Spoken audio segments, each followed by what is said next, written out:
नशे के खिलाफ यशस्वी प्रधानमंत्री ने 5 वर्ष पहले ये अभियान चलाने की शुरुआत की थी। यशस्वी प्रधानमंत्री श्रीमान नरेंद्र मोदी जी का जोरदार अभिनंदन करें। आज के बदलते दौर में 10-11 साल का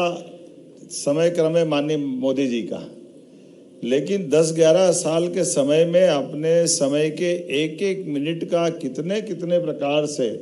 कहाँ कहाँ उपयोग कर सकते हैं, उन सारे कामों में एक एक बारीक बारीक बातें, सारी चीज़ों को लेकर के माननीय प्रधानमंत्री जी ने जिस प्रकार से अपनी सरकार चलाई है,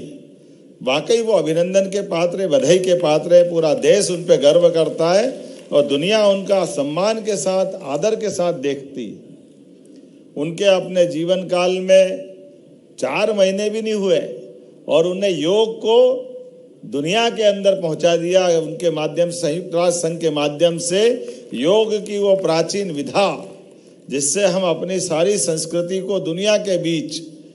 अपने इस शरीर के अंदर छिपे हुए बहुत सारे अनगिनत रहस्यों से, अनगिनत ताकतों से, जिसको वेद वाक्य की तरह यत पिंडे तत् ब्रह्मांडे, ये पिंड में ब्रह्मांड है और उस ब्रह्मांड की ताकत को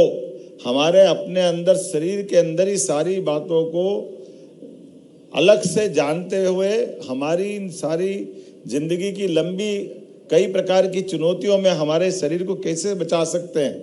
हम अपने खुद के लिए भी और संसार को मानवता के माध्यम से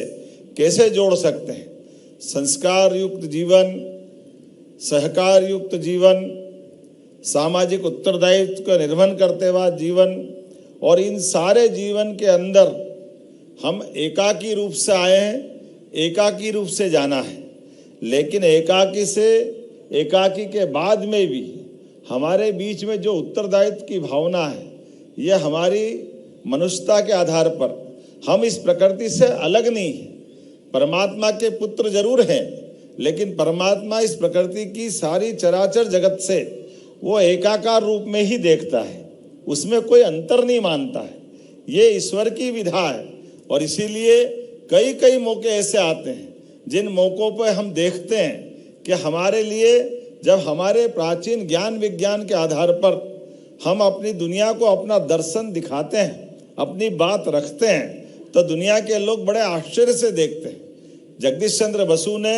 जब पौधों में प्राण होता है, जब इसको प्रतिपादित करते हुए रॉयल सोसाइटी के वैज्ञानिकों के सामने लंदन इंग्लैंड में ये बात सिद्ध किया कि हाँ, पौधों में प्राण होता है, तो उस समय के तत्कालीन पश्चिम के सारे बड़े बड़े वैज्ञानिक और सारे लोग जगदीश चंद्र बसु की इस उपलब्धि पर अत्यंत आनंद और प्रसन्नता के साथ, उनको ऐसा लगा कि जैसे कोई बहुत बड़ा चमत्कार हुआ। और जगदीश चंद्र बसु को ये प्रशंसता के साथ जब बधाई देने की बात आई और उनसे कहा कि भारत के लोग तो आपको कंधे पे उठाकर घूमेंगे, आपने कितना बड़ा कमाल कर दिया कि पौधों में प्राण बता दिए। उन्होंने कहा मेरे देश में कुछ नहीं होने वाला है। बोले क्यों, आपके देश समझदार नहीं है, वैज्ञानिकों को सम्मान नहीं करते हैं? बोले वैज्ञानिक का सम्मान तो सब करते हैं, लेकिन वहाँ हमारे गांव से छोटे आदमी को मालूम है पौधे में प्राण होते हैं, ये तो आपको मालूम नहीं है, मैं आपको बताने आया हूँ।